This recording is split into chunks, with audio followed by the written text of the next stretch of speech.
Hello everyone, Alex RC Freak here, coming at you with a video on my trx4, how to install a lift kit. So I already pre-assembled the shocks, I oiled them, I did that, I didn't record that, so there is not going to be a video for that. It's pretty easy, you oil them. Once you've oiled the shock, you pretty much oiled them all, unless you have like a piggyback shock from NTG that are designed like trash.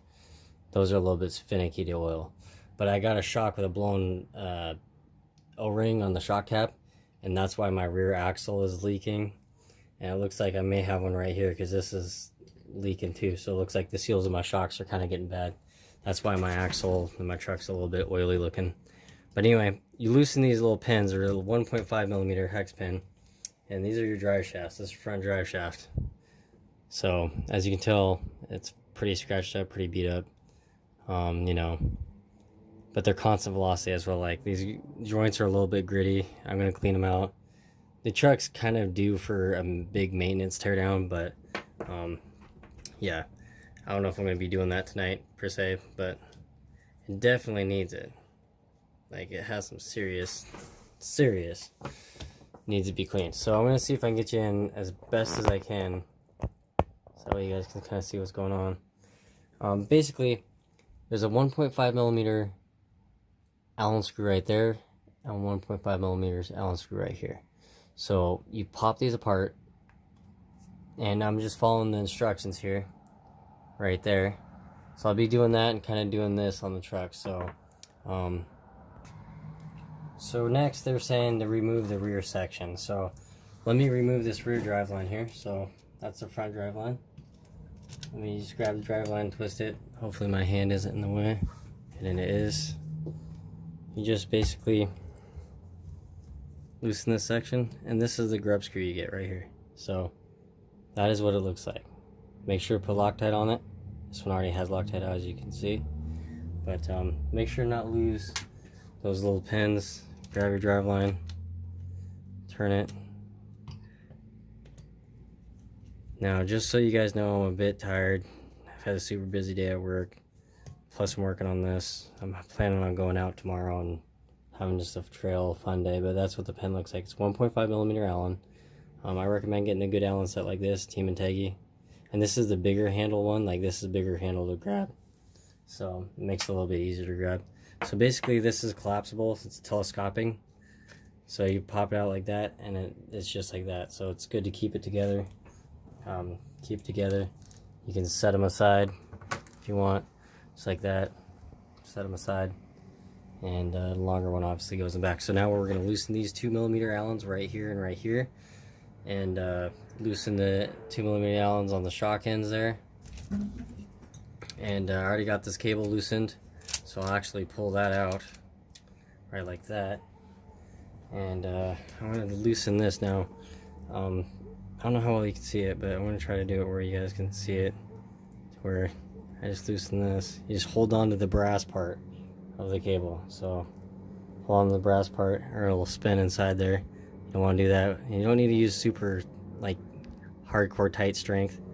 You just loosen it. That's all you need to do. You need to be kind of careful. And these are kind of, I wouldn't say they're fragile. I would just say that you need to make sure that you don't. Let's see if I can get you a better view here. Try to do this without. You just turn it lefty loosey, righty tighty. So you turn it counterclockwise to loosen it, and right to clockwise basically to tighten it, obviously. But yeah, that's this little ball clip. Make sure to not strip it or force it on or over tighten it. But when you grab onto this, I don't know how well you can see that, you needle nose grip right on the brass part itself. So you're not gripping on the cable. You're not gripping on this plastic piece, because this little piece right here, this colored piece, is what keeps it from like sliding all around when it's getting used. So you do not grip on this or this on the brass part towards the end here, not on the threads, because if you ever want to go back to stock, you're going to need that. So anyway, I'm going to loosen this Allen, the shocks down here. There's a 2 millimeter Allen on the end here. I'm going to loosen that all up, and then and loosen these Allens through here. So this Allen right through here, and this big long one on both sides, and this whole ass end section will pop out. So I'm gonna go do that real quick, and come back to you. Okay, so I loosened these screws back here, so that way the rear axle, you just take the entire rear axle suction out, take it out just like so.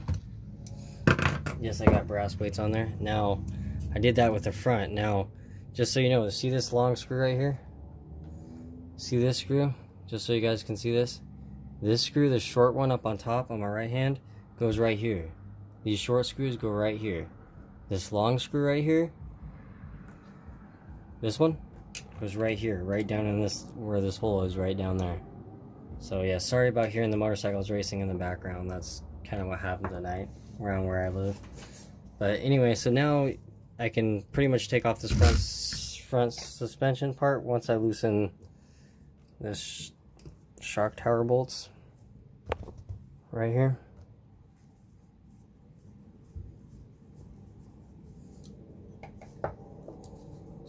Like I say, I'm a little bit tired, so if my voice sounds a little worn out, it's because I'm pretty tired.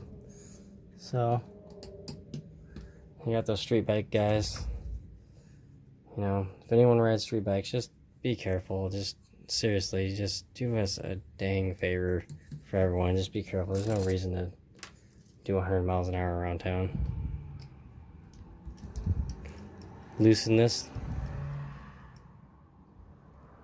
Let's probably loosen that out, actually. I'll just loosen that on the axle itself. Actually, no, I'll loosen it here. So, take that back. So, loosen the screw. That's what I decided to loosen. You're gonna want to loosen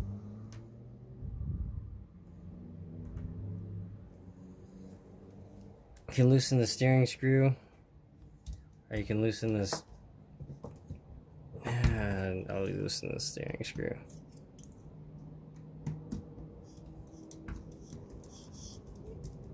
Steering servo. I already have a Hot Racing 25 tooth aluminum steering servo horn, and I got a 25 tooth spline on that.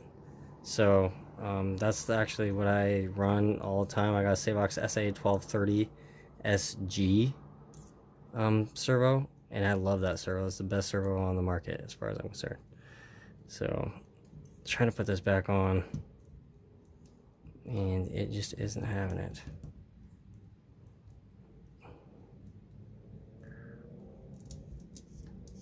Without cross-threading it.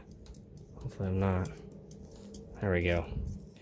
Okay, I got Loctite on it like hella bad, so basically this should be ready to pop off.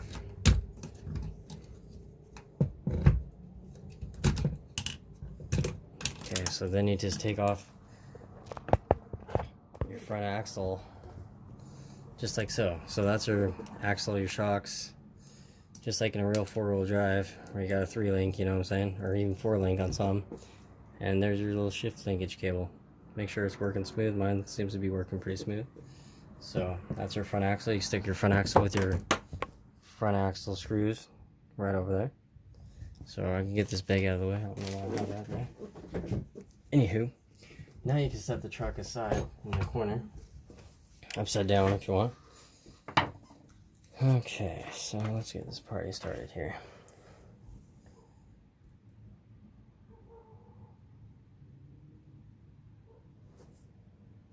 So, gonna take apart the front axle. So here's the instructions here.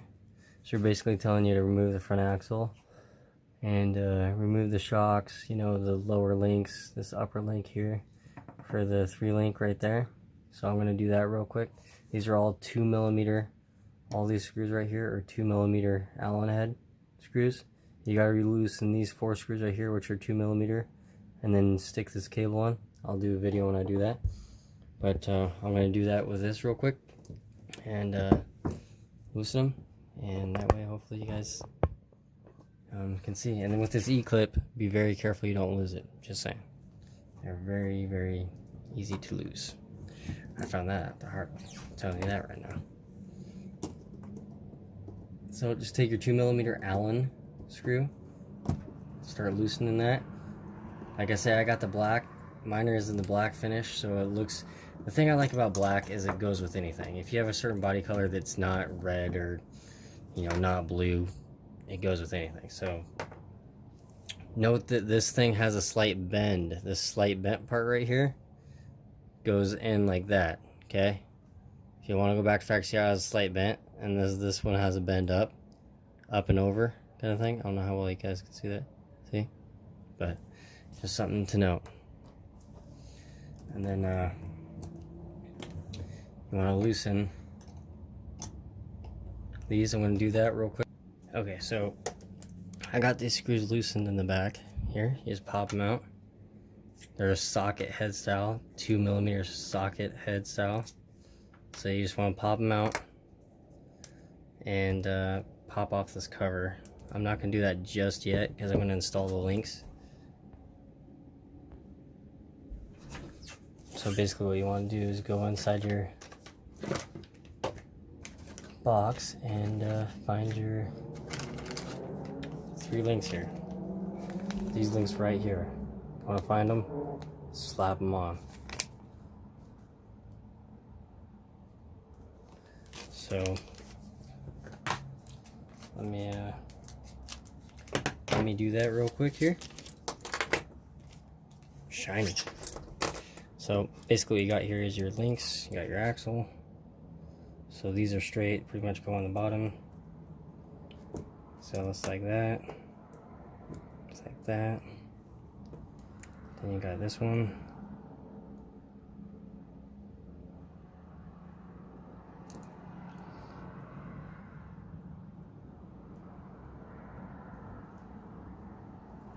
Pretty much has the same end on both ends here. So take this and stick it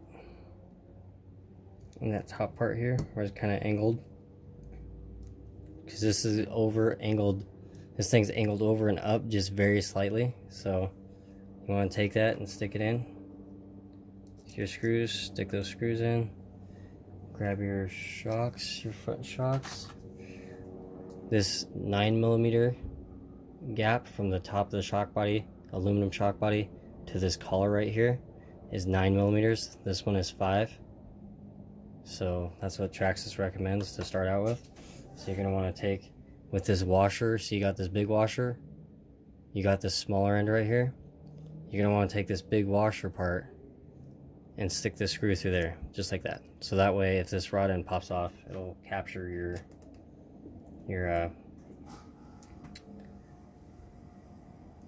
shock rod end.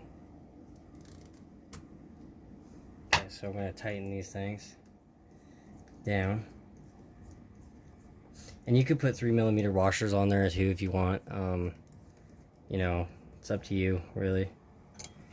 I ain't going to do that because those will work. Oops. Trying to do this one-handed.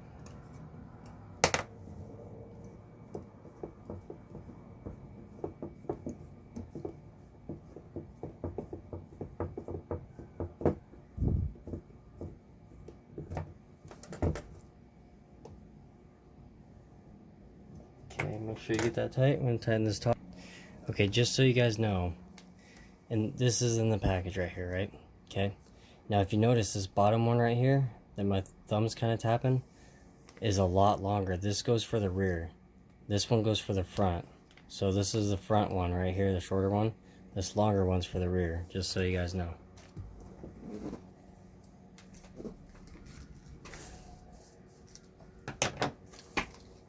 And they do give you new E-clips if you lose them, which is kind of nice. If you're careful, you won't lose them.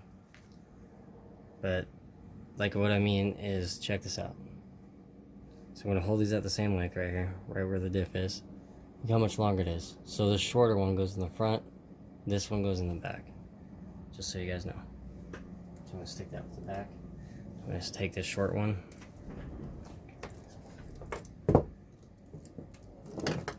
And take off this front cover. My hand was in the way. I got grease all over there. Push this cable through. Just push it through. Take your little lock pick thing, if you have one, and you just pop it, get it out. Maybe it doesn't want to work like that. There we go. Just pop it out. Just pop it out like so. You're getting everything filled with grease, which I'm not a big fan of. But I like to grease this. See how there's grease on this? Because this turns inside the differential right there. It's turning inside that groove. Right in there. Here, let me see if I can get you a close up. It's turning right inside this groove right in here constantly. So I like to put a little bit of grease on this fitting just to make it so that way it's a little bit smoother, easy engagement, and it's always worked beautiful for me. So I'm going to take this out like so. You just twist it just like that, pops out. Set that aside over in the section there. Take this, let's do this, pop it in there. The thing will cooperate with me. So let's pop it in there like that. So let's see if you guys can see that. Make sure it's, you know, clipped in there very carefully. Stick this through the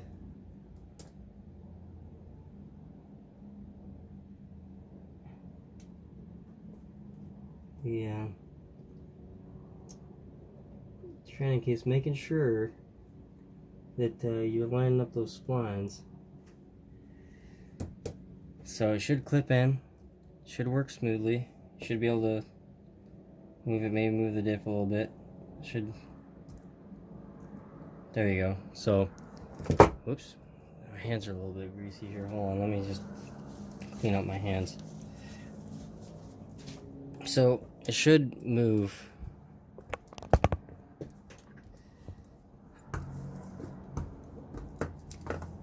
Should move over like this, in and out. So you want to test that, make sure it works smoothly. So that's what I like to do.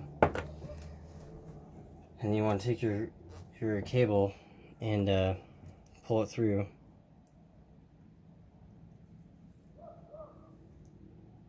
And your new E-clips.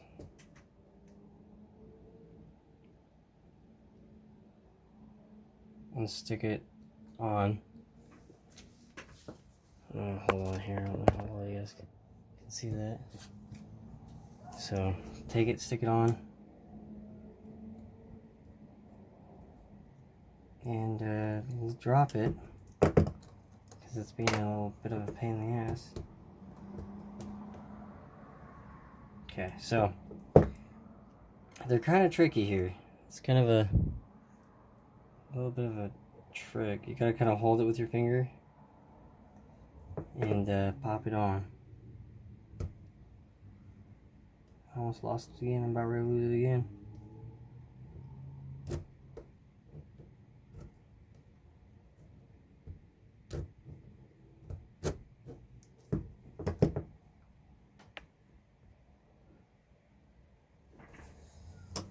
Okay.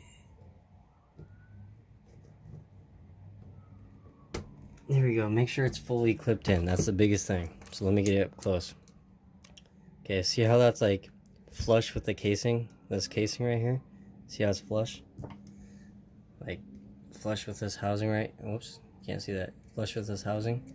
So you want to make sure it's really fully clipped in there. You can use the new ones because they do stretch out over time. That's what I'm doing. So this one's basically done except for this front cover. So you gotta stick this front cover on. It's like so. Take it underneath there, jam it in there. Wipe off your grease.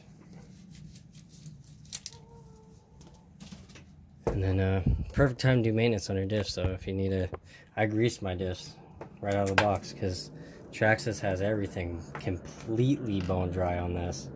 They don't grease nothing out of the box on these. So I strongly recommend with the TRX4 to take apart the differential. It does not have a ring gear gasket. It just seals against the plastic housing of the case. But I strongly recommend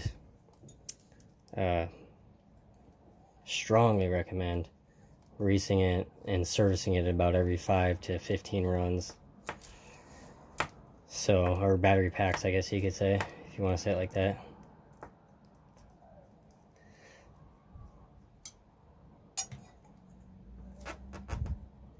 So I'm just tightening these, trying to get it to where you guys can see it.